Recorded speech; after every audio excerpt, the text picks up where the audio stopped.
আবারও চলে আসলাম নতুন একটা দিনে নতুন একটা রেসিপির সাথে। নমস্কার বন্ধুরা, আপনারা দেখছেন সুব্রত অর্চনা রান্নাঘর।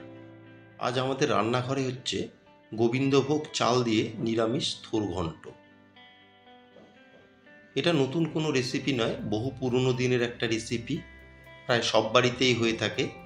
তবে আমি কি করে বানিয়ে নিচ্ছি সেটাই আজ আমি আপনাদের সাথে শেয়ার করতে যাচ্ছি। আসুন দেখে নেওয়া যাক আমার আজকের রেসিপি গোবিন্দভোগ চাল দিয়ে নিরামিষ থোর ঘন্ট।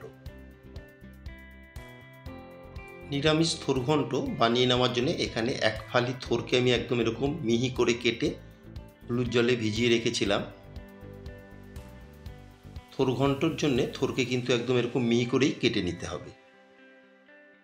একটা পাত্রে আমি জল গরম করে নিয়েছি, এর মধ্যে এখন দিয়ে দেব ঝিরি করে কেটে রাখা থোর, আর এর মধ্যে হাফ টেবিল চামচ নুন দিয়ে থোরটাকে আমি 5 থেকে 7 মিনিট একটু ভাপিয়ে নেব। একদম কিন্তু সেদ্ধ করব না। হাফ টেবিল চামচ দিয়ে দিলাম নুন, আর দিয়ে দেবো 1/4 টেবিল চামচ গুঁড়ো হলুদ। দিয়ে নুন হলুদকে খুব ভালো মতন জলের সাথে মিশিয়ে নেব।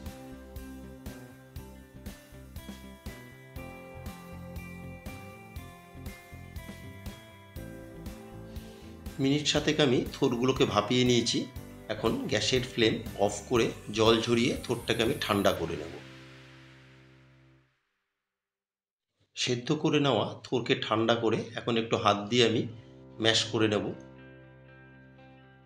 থোরটা ম্যাশ করার পরে কিন্তু বেশ কিছুটা জল রিলিজ হবে থোরের থেকে, সেই জলটা কিন্তু আমি আর ফেলবো না, রান্নার কাজেই ব্যবহার করব।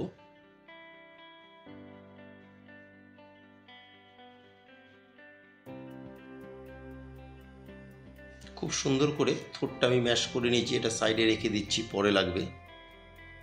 আর এখানে আমি নিয়েছি একটা মিডিয়াম সাইজের আলুকে ছোট ছোট টুকরো করে কেটে নিয়েছি, কেটে নুন হলুদ মাখিয়ে রেখেছি। আর এখানে 5 টেবিল চামচ গোবিন্দভোগ চালকে আমি 10 মিনিট আগে ভিজিয়ে রেখেছি। আর এখানে 3টে কাঁচা লঙ্কা আর 2 থেকে আড়াই ইঞ্চি আদাকে একটা পেস্ট বানিয়ে নিয়েছি। থোরের কোয়ান্টিটির হিসাব করে আমি চালটা নিয়েছি। গ্যাসের ফ্লেম অন করে একটা ফ্রাই প্যান বসিয়ে এতে দিয়ে দিচ্ছি পরিমাণ মতন সর্ষের তেল। রান্নাটা কিন্তু আমি সর্ষের তেলেই করব। তেলকে বেশ ভালো মতন গরম করে এখন এর মধ্যে আমি দিয়ে দিচ্ছি নুন হলুদ মাখিয়ে রাখা আলু। দিয়ে আলুগুলোকে নেড়ে চেড়ে লালচে করে ভেজে নেব।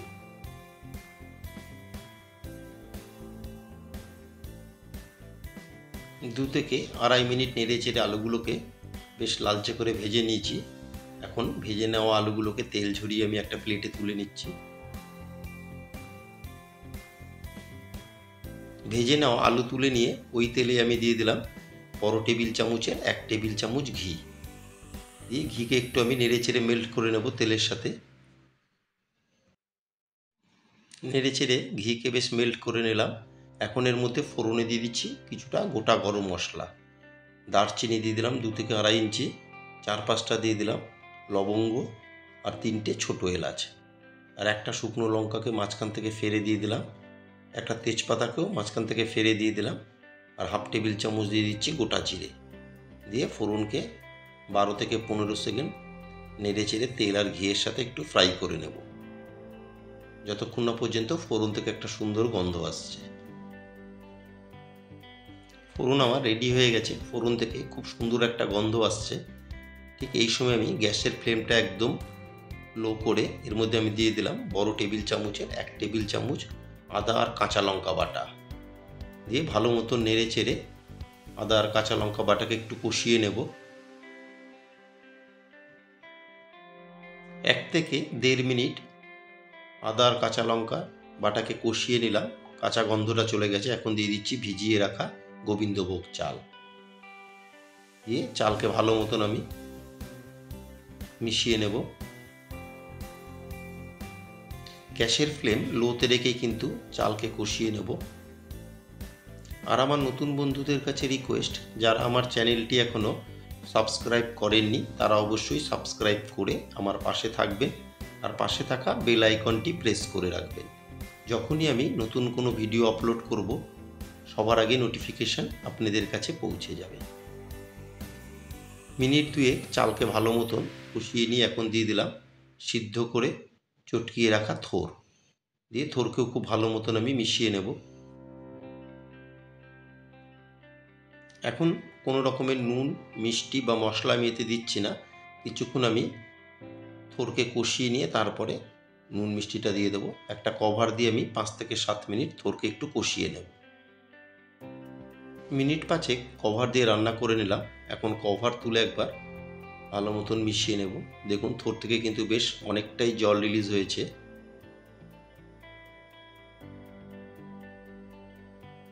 ভালো মতন মিশিয়ে নিলাম। এখন এর মধ্যে দিয়ে দেব ভেজে রাখা আলু। দিয়ে আলুকে খুব সুন্দর করে মিশিয়ে নেব। আলুকে মিশিয়ে এখন এর মধ্যে কিছু গুঁড়ো মশলা আমি দিয়ে দিচ্ছি। প্রথমে দিয়ে দিলাম 1/2 টেবিল চামচ জিরের গুঁড়ো, 1/2 টেবিল চামচ দিয়ে দেব রেগুলার লঙ্কার গুঁড়ো। ঝালটা কিন্তু অবশ্যই আপনারা আপনাদের স্বাদ মতন বাড়িয়ে বা কমিয়ে নেবেন। আর 1/4 টেবিল চামচ দিয়ে দিচ্ছি গুঁড়ো হলুদ। আর কিন্তু কোনো মশলাতে আমি দেব না। জিরের গুঁড়ো, লঙ্কার গুঁড়ো আর হলুদকে খুব ভালো মতন থোরের সাথে মিশিয়ে নেব। মিশিয়ে নিয়ে আমি নুন আর মিষ্টিটা দেব। মশলাকে খুব ভালো মতন মিশিয়ে এখন দিয়ে দিচ্ছি আমি 1 টেবিল চামচ চিনি। চিনিটা কিন্তু অবশ্যই দেবেন, যেহেতু নিরামিষ তরকারি একটু মিষ্টি না হলে ভালো লাগে না। আর 1/2 টেবিল চামচ দিয়ে দিলাম নুন। আমি থোর সেদ্ধ করার সময়ও নুন দিয়ে সেদ্ধ করেছিলাম, সেই হিসাব করে নুনটা দিলাম। দিয়ে নুন আর চিনিকে খুব ভালো মতন থোরের সাথে মিশিয়ে নেব। অবশ্যই একবার এইভাবে নিরামিষ থোর ঘন্ট বানিয়ে দেখুন, এটা খেতে কিন্তু দুর্দান্ত লাগে। মিনিট 3 মশলার সাথে থোরকে কষিয়ে নিলাম। এখন এতে দিয়ে দেব মেজারমেন্ট কাপের 1/2 কাপ মতন জল। এতে করে আলুগুলো আর চালটাও ভালো মতন সেদ্ধ হয়ে যাবে।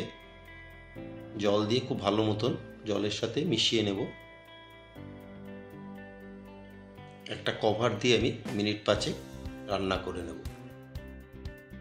কভার দিয়ে মিনিট 5 আমি রান্না করে নিলাম। এখন একবার কভার তুলে ভালো মতন মিশিয়ে নেব। দেখুন যেটুকু জল আছে সেটা আমি কভার ছাড়াই এখন বাকি রান্নাটা করে নেব। জলটা একটু শুকিয়ে নেব।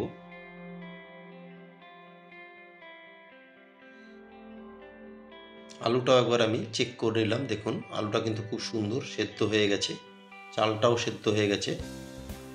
এখন একবার ভালো মতন মিশিয়ে নিয়ে